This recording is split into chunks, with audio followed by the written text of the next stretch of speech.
వెంటనే నిరుపేదలకు స్విమ్స్లో ఉచిత ట్రీట్మెంట్ ఇవ్వాలి. పక్కనే రూయా హాస్పిటల్ ఉంది. రూయా హాస్పిటల్కి ప్రభుత్వం డబ్బులు ఇవ్వలేదు, వాళ్ళ దగ్గర డబ్బు లేదు.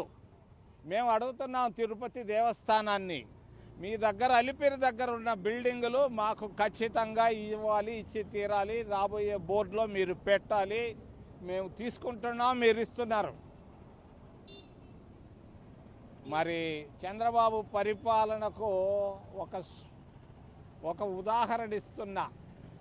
కూటమి ప్రభుత్వం ఎలా పనిచేస్తుందనే దానికి నిన్ననే నేను తిరుమలకి వెళితే కాకుల దిబ్బ అని ఒకటి ఉంది. మీరు ఎవరు చూసి ఉండరు, మీరు నెమళ్ళ దిబ్బలు చూసి ఉంటారు. కాకుల దిబ్బ అని ఒకటి ఉంది. ఎక్కడ? తిరుమల తిరుపతి దేవస్థానానికి ఒక రాయి సిరేసేంత దూరంలో.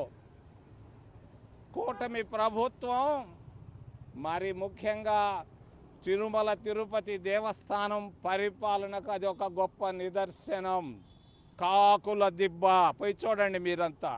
నేను పోయి చూసి ఇచ్చాను, భయంకరంగా ఉంది. వెంటనే చంద్రబాబు, నువ్వు ఒట్టొట్టి మాటలు మాట్లాడబాకు.